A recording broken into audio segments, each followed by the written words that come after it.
Hello, my name is Josiah Pankwitz, and in this video I will be presenting my paper, When Staying at Home in the Kitchen Saves the World, Motherhood in the Percy Jackson series. Thank you for taking the time to listen, and I hope you get something out of it. Ancient Greek myths had a main stage revival with Rick Riordan's Percy Jackson and the Olympian series. Riordan follows in the tradition of adapting Greek myths for a contemporary audience, a tradition, I argue, that illuminates more about the moment of the author than the original myths themselves. While some theorists look at disability or the use of these texts in education, little attention has been paid to depictions of gender in the series.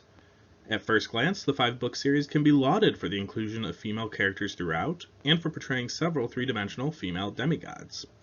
However, a closer reading of the text reveals that girls and women, both divine and mortal, fall into only one of two categories: good mothers and bad mothers.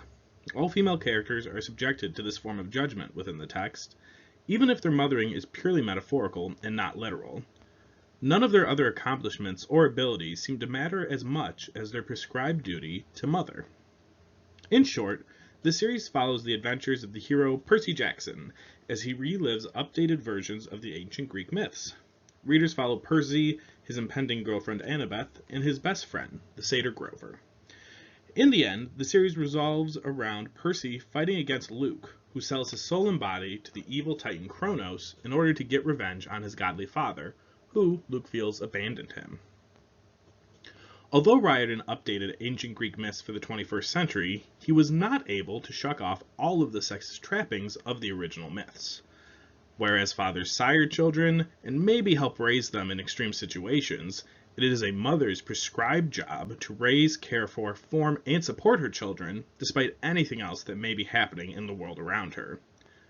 We can see this double standard within Riordan's text as the villain's fall from grace revolves around his mother not being able to properly care for him. When compared to Percy's mother, who is the epitome of a good mom, endlessly loving and willing to sacrifice anything for her child, it is clear that the making of a good hero in Riordan's universe starts in the care of his mother. Percy's mother goes to extreme lengths to protect him, including willingly submitting herself to an abusive relationship in order to hide Percy from monsters. The good mom of this series is rewarded with the hero's son, the boy who saves the world and comes back to her loving embrace at the end.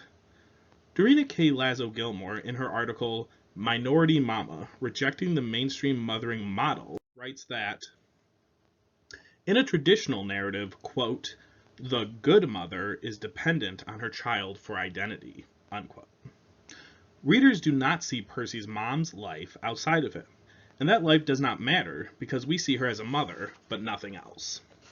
The bad mom of the series is punished when her son dies after nearly destroying the world. Mary Jarrett Moran, in her article Maternity Care Ethics and Children's Fantasy, writes, quote, mothering gets little recognition, and systematic injustices that hinder good mothering go unaddressed, unquote. Readers see this willful authorial ignorance to the characters of Luke's mother. Her inability to care for him originated in a curse from Hades no one knew about until the end of the series. Yet, she must live her life blamed for creating the boy who nearly destroys the world. Receiving no reprieve for the circumstances of her life, she is expected to succeed when that is simply not possible.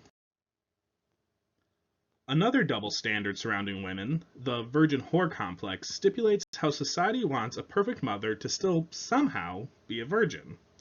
This is obviously physically impossible in the traditional sense, yet, within the world of Percy Jackson, goddesses are able to attempt this female perfection.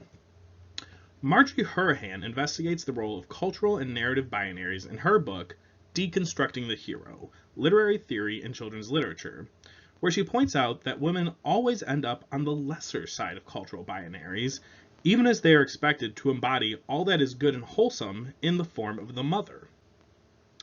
I argue that this text sets up a clear ranking of the goddesses with whom readers should like and whom they should hate. This scale seems to function off the virgin whore complex and the goddess's success at mothering. Riordan departs from the original myths in that some of the virgin goddesses, Athena, Demeter, and Hecate, do indeed have children, but not conceived through sex. Other virginal goddesses, Artemis and Hestia, do not have any children. There's a clear textual divide between which goddesses the narrative, as focalized through Percy, approves of and those it does not. There is a clear textual push to have readers dislike Hera, Queen of Olympus. When she reveals she does not mind if children die in order to keep the image of her family wholesome, both Percy and Annabeth reject her philosophy on family and morality.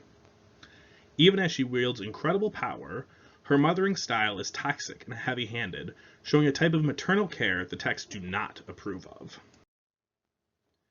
Aphrodite and Demeter, goddesses of the traditionally feminine characteristics of love and fertility, are seen as nearly useless throughout the series, and therefore weak. It seems that these texts are not written to promote motherhood on what many may think of as its surface attributes, love, marriage, or providing sustenance. All the goddesses that personify these attributes are either strong and oppositional to the hero, or weak and useless. A more neutral and nuanced goddess within the text is Athena, goddess of wisdom. While not useless or vindictively hostile to the hero of the story, she is seen as cold and calculating, devoid of warmth. For example, she votes to kill Percy instead of letting him reach an age where he could be a threat to Olympus. I suggest that Athena is the antithesis of Percy's own mother, whose life and purpose is to only care for and protect her child. Therefore, Athena is not seen as a positive example of motherhood. Her own life, desire, and ambition take up too much of her identity and purpose. Conversely, a goddess the texts clearly want readers to approve of is Artemis. She is the epitome of a heterosexual virgin, never even considering sex with men. And significantly, even though she is a virgin, Artemis is good at mothering. She cares for all the women who pledge fealty to her and act as their protector in the world. When Annabeth is kidnapped and made to hold up the sky in the place of the Titan Atlas, it is Artemis who chooses to take that burden from her, even though Annabeth is not her daughter. Artemis gives up her own power and freedom, and she is the first goddess readers get to see in a singularly positive light. The titular last Olympian of the final book, Hestia, goddess of hearth and home, garners approval when she acts as the virginal mother to all within Western culture. She gives Percy some unconventional advice for a hero narrative, advice on when to yield. She illuminates her point with the story of how she gave up her seat on the Olympian Council in order to allow Dionysus a place. The message repeated throughout the series is women sacrificing their power for the greater good of society is worthwhile. Hestia, the goddess readers are meant to most approve of, enacts this aspect of traditional femininity perfectly. However, none of the male gods are ever asked to make sacrifices like Hestia's, a pattern readers also see play out within the demigods of the story. Throughout the whole series, it is obvious a romantic plot is being built between Percy and Annabeth. While Annabeth does not subordinate herself to Percy, she always puts his needs above her own. No other girl within these texts takes as much of a beating as Annabeth does, yet she always survives, ready to sacrifice herself again and again for the hero, just as Percy's mother sacrifices her own life and happiness for him. Clarisse, a daughter of Ares, offers another interesting perspective on how a woman's willingness to sacrifice is the price she must pay in order to be seen in a positive light within the story. In the first book, she acts as an antagonist, but in the second, when she goes on a quest that Percy and Annabeth hijack, readers get to see her vulnerable side. It is only when she gives up her right to be the sole hero of her quest that she begins to take a more heroic role on. In the fourth book, she acts as more of a nurse to her crush than the warrior she is, and it is this act of domestic kindness and mothering that finally places her in a protagonist role. She is not allowed to simply be a great warrior. She must also display a side that is domestic and romantic before gaining acceptance as a good character. Nancy Trotero, in her study of mothering in Western culture, says, quote, "Girls are taught to be mothers, trained for nurturance, and told that they ought to mother," unquote. And we can see this within all the demigod girls who end up being seen positively. If they want to be seen as good, they need to first prove that they can fulfill their baseline prescribed duty, mothering.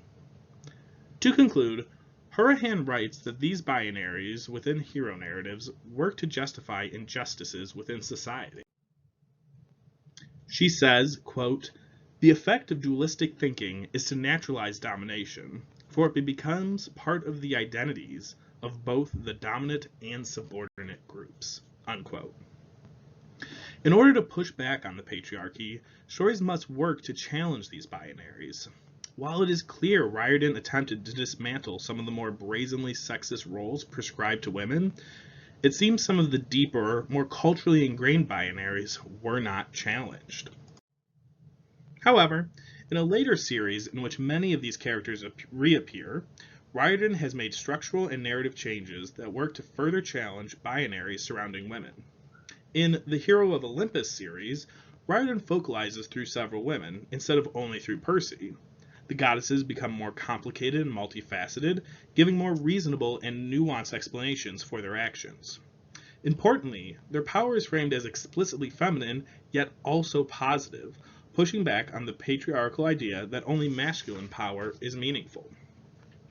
Just as Riordan has grown, adapted, and moved towards a more complicated, nuanced, and purposeful writing of women within fantasy, so too should other writers closely examine where and how they place women within their texts and work to disrupt binary thinking. Thank you for taking the time to listen. If you have any questions, please feel free to reach out.